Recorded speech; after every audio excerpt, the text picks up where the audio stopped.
baate qoyka baate miti baateti amantii islaamaa dhugaadha karaadha jetteeti itti amanteeti qabatteerta shaayida. Exactly. Qabaddeere.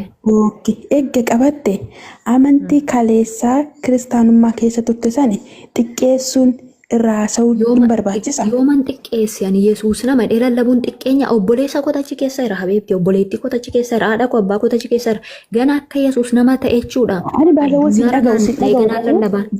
Duubaayii keessa qofaa taa'ee miti Ameerikaa deemee ganaan lallabaa. Isa kana garaani sinaacitu waa'ee hawwiini namummaa Yesuus lallabuu dhiisti garaatti yaadina ganaan lallaba. Yesuus nama rabbi malee ganaan deemee lallabaa jechuudha. Awwi Yesuus nama kan jedhu majala quraanaa beeka. Okay. Yesuus nama kan jedhu saffidimee wangeela irra meeqarra jira siin baasa. Ani waaqa kan jedhu fidi nama ta'uusaa namarraa dhalachuusaa yoo ragaadha Maariyaam irraa dhalachuusaa yoo ragaadha Yesuus ani waaqa bakka jedhe raganaa fidimee ammati. Dhiifaman gaafadha uummata 300 jala jiru kana dhiifama gaafadha. An nama buuseen jira nama kanan buusee fi ajaa'ibsi wajjin haasa'uu barbaadeffani. Dhaggeeffadhu. Bakka Yesuus ani waaqa dhinaa fidiga.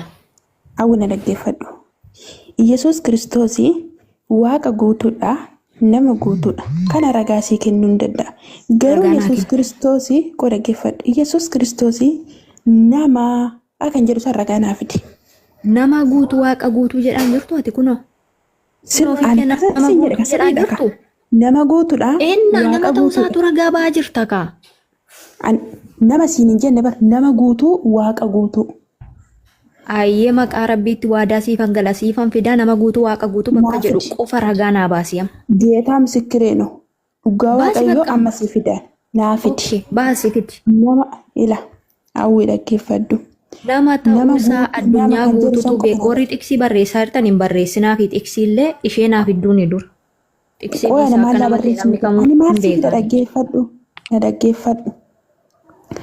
Nama bakka jedhu sanii nama guutuu waaqa guutuudha Yesuus kan jedhu amma ragaa fidiinsiin jedhe amma kanaa dhala wanti tokko wanti sii dhufu hin jiru. Maaltu muka wajjin haasofsiiseen? Fidii kaati koo an obboleetti keeti na jaallattaami akkan karicha irratti deebi'uu barbaadaami ibiddarraa na dhorkaa jirtaami. Waaqa guutuu nama guutuu kan jedhu fidi ani amma galgala kana jilbeenfadhe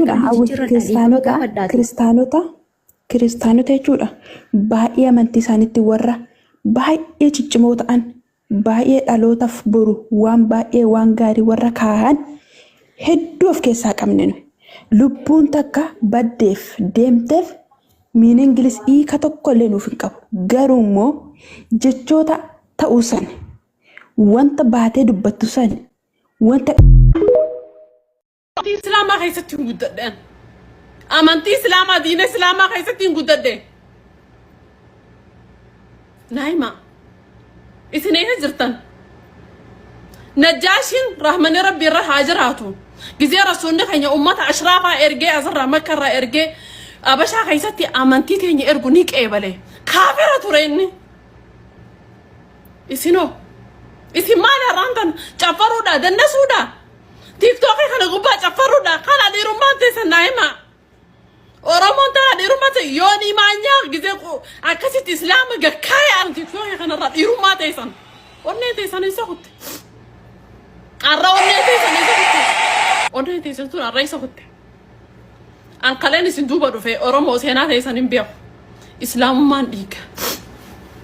islaamummaan dhiiga umanni beente bira seenanii maal jaan nuti si jajjabeessina Asiyaan gizee gartee isaan qabsiisettee wanni jettu pirezidaanti Maammeen obboleeyyan isaa rabbahanii fiilmii irra dalagan micootana maaliifi isin eenyu amaana rasuulli keenya isii kenne quraana isii kenne asiyaa kenne quraana moo islaama kenne wakiila kenne sheekota kenne ulamaa kenne naayima isiidhaan nuti mana keenya gubsiisna jaaniin. Namni tokko TikTok irra gizee dhufu challenge mataa ifii qaba. Challenge mataa ifii anjaartii jinni tidin dhufe challenge mataa hiyyaatti ni dhufe. Akka qofa haadhee shaashan baajee toobadhe allaqa. Hundi kadhaadhaan ka geemiidhaan ka waan adda addaatiin dhufu jira. Isinoo isa garuu amantii islaamaatti kannan dhiigaan isin dhufan lubbuu teessaniin isin dhufan. لبوتي سني سدفن المام مسلمة أتي دابتني يا بدا مارة يا بدا من رجوع تنرف ناو سون إسا قدسا فأنا كما نبتك غفا قبا مجعنكم قرار رجعتو تنبداني سن أول قرار رجعتو تنبداني إسلام مالي فازبه مالي في نايمة أن فكينيا نسيني توقف خلي السوشيال ميديا خلنا نرفع خلي تيك توك خلنا نرفع تفرّي تبدأ أستاذوني لا نانجنان هندا بدأ مالي في كل شيء له حدود واني عندي حدود قبا واني عندي إسلام ما قبض إسلام ما إيجا بريلي إيجاتي نمني إيجاتنا نقبله دنيا تريتي دكانويتي ربي سا قرآن ربي سا خن حرفي سا خنا دبي صدّن دو ني ماذا إسلام ما ني ماذا ولكن اسم مال قوتن اسم دبرتوني تانية إسلام قرأوا قبض القرآن خيسا الرابع قبض مالي في طلعني جنادا قوم اللوت جنادا دفن جنا فتنادا جنادا سنين في الدفن شباب اللي خينجا